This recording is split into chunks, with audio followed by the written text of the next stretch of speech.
The program earmarks more than $600 million to build and improve highways in Arizona. Most of the money would be spent on freeways. But the program also tells a familiar story about Arizona's transportation troubles, a story of too many projects and not enough money. Over the next 5 years, nearly $900 million worth of needed highway projects that the Department of Transportation cannot afford to undertake.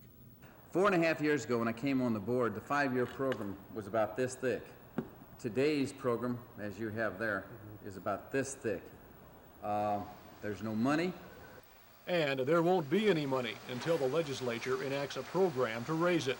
Republican leaders are writing a proposal which would increase gasoline taxes and license fees, but legislative support for the idea has been far from overwhelming, even though the Transportation Board says there's an overwhelming need for better roads.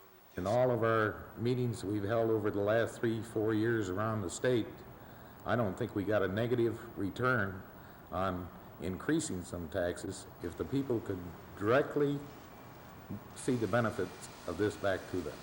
The lack of money and the increase in inflation, primarily due to oil and cost of acquisition, has almost put us out of business in the 3rd, 4th, and 5th year of this plan. But for the time being, it's all on hold. The legislature waits for Governor Babbitt to call a special session on transportation. The governor waits for the legislature to reach a consensus, and the motorist waits for highways to be built. John Kane, Pool News 10. If we did that, then I'd have to wait another 2 years before I go out and drink anything legally.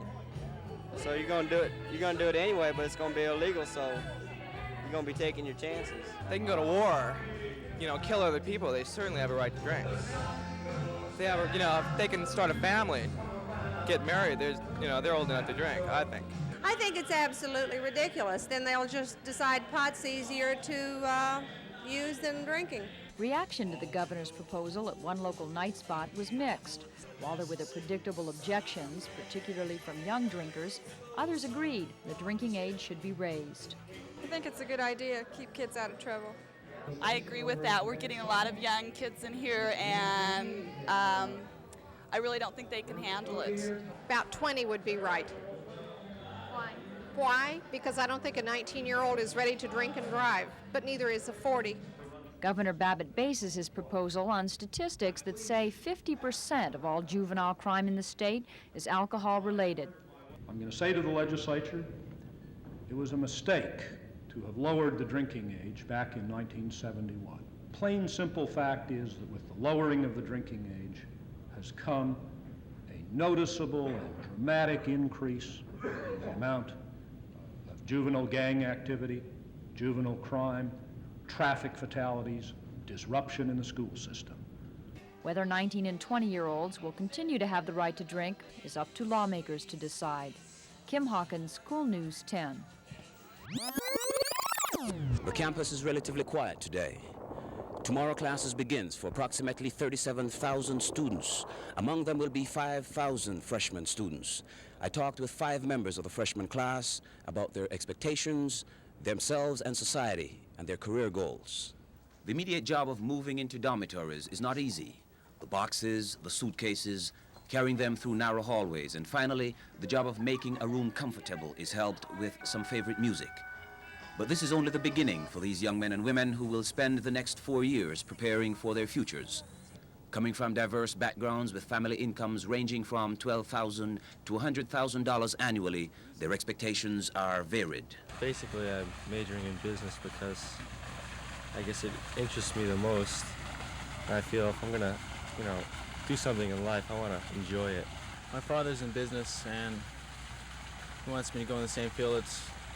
He's done real well off with it, and I'm going to try to get a background in everything from real estate to insurance to accounting, whatever they offer. Try to get a big background in it. Mainly, I just like to get a good education and get the most out of what's available to me here in my life. How different are these freshman students from those of the past decade? Dean of Students Dr. Leon Schell comments. Well, I think, first of all, they're very well informed. Quite definitely, they're very academically oriented now because they know the labor market, and they know it's going to be tough to compete, when they graduate start looking for jobs. Dr. Shell believes these students are also aware of their responsibilities to their society. But how do they feel? College is just a stepping stone to what we want to do and what our high goals are. And dealing with society is all part of it. It's all part of a great struggle that we all have to go through. I think this society have a lot of potential, and we as the next generation should really look at it as a positive way, to try and change things, to try and pull together, to try and not do the same mistakes our parents did before, and just try and teach our kids, just to pull together and look forward. They all want to be successful in their careers, which for most is not yet clear. For the moment, they want to apply discipline to study habits, endure the social environment, and plan for the future. Marcus Wright, Cool News 10. With gasoline prices continuing to go up, officials predict the amount of gas Arizonans buy will go down. And so will the amount of gas tax, which is used to build the state's roads, highways, and bridges. The state's highway fund is already in big trouble. One study estimates it will fall short by $700 million each year. Many lawmakers, even those who opposed the state lottery in the first place, now favor using lottery profits to help make up for the loss in gas taxes. I've taken a poll in my District 21 in Central Phoenix, and next to fighting crime, the biggest issue that the majority of the people want us to concentrate on is highways and fixing the streets. Before the committee approved the bill, there was some disagreement over the best use of lottery money. My liberal bones tell me that there are still some human service needs that we have not yet met that could benefit from these funds. But most members agreed since lottery profits are a windfall and not predictable, they ought not to be used for salaries or programs that would come to depend on the money. This would not be a problem, said some, with the state highway fund. You've got at least the flexibility that if things go down, you say, all right, we just don't do as many bridges or roads or whatever. In addition to earmarking lottery funds for transportation needs, the committee also approved a bill which would remove the Department of Public Service budget from the highway fund and place it instead under the general fund. Money from the lottery, plus what is now used by DPS, could mean an extra $50 million for the state highway fund. But even if these bills pass, estimates are the state would still need 5 times that amount for road and highway construction. So if lawmakers are going to avoid raising the gas tax, they're going to have to come up with other ways of solving the state's transportation problems. Kim Hawkins, Cool News 10, the state capitol. And so I've got a lot of calls, very few buyers. Like I said, I've only sold 7 out of the 20. At what price?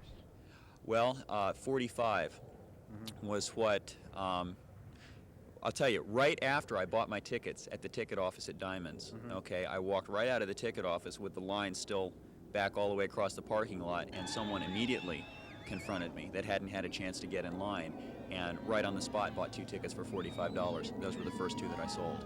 The newspaper these days is full of ads for Stone's tickets, many going for $50 a seat or more. I think my chances are very good, only because I have good seats.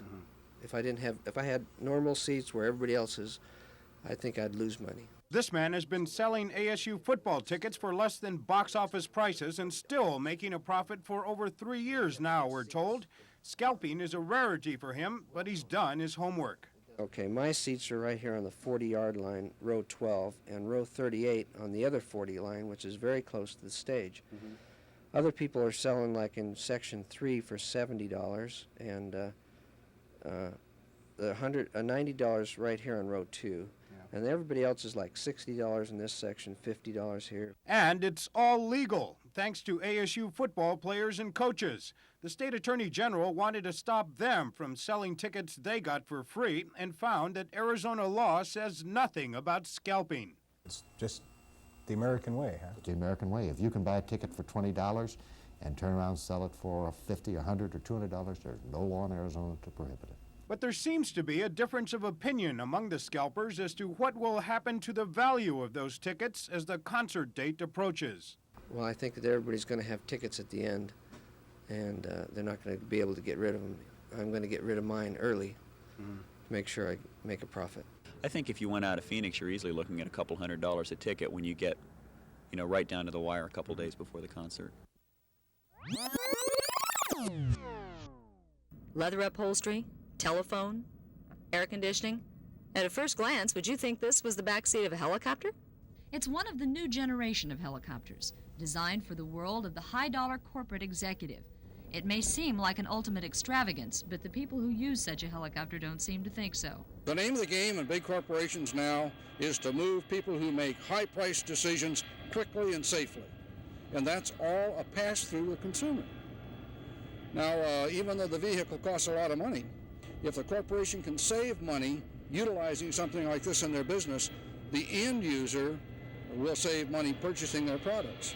Manufactured by Bell Helicopter, this is the Model 222, a twin-turbine engine 8-place machine that cruises as fast as many airplanes, around 165 miles an hour. Intricately equipped and luxuriously appointed, these machines are to the helicopter what Rolls-Royce is to the automobile. This one is in the Valley this week for a demonstration tour, and according to the Bell representative, at least one Phoenix corporation has added the 222 to its aviation department. The price? About $1.5 million. Karen Key, Cool News 10.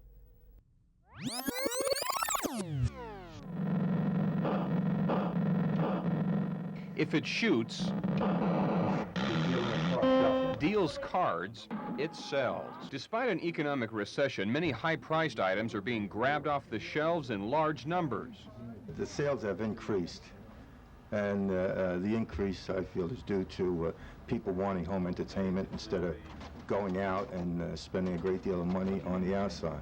With the goodies and price of the movie and all, here they could watch a movie at home at their own convenience when they want to for as little as $3. Despite the hefty price tags between $670 and $1,200 for a video cassette machine and about $400 for a video disc player, sales are very strong. Oh, Mr. Cooper, that way. I'd like to get you again. The electronic games like the Atari and television, I think their market is very big this season. It's more so than last year. We haven't carried them all along. We just started, and we really find that the demand is there. Economists say this is a good time to buy electronic games and tape players because competition is strong and prices are low. Peter Van Sant, Cool News 10.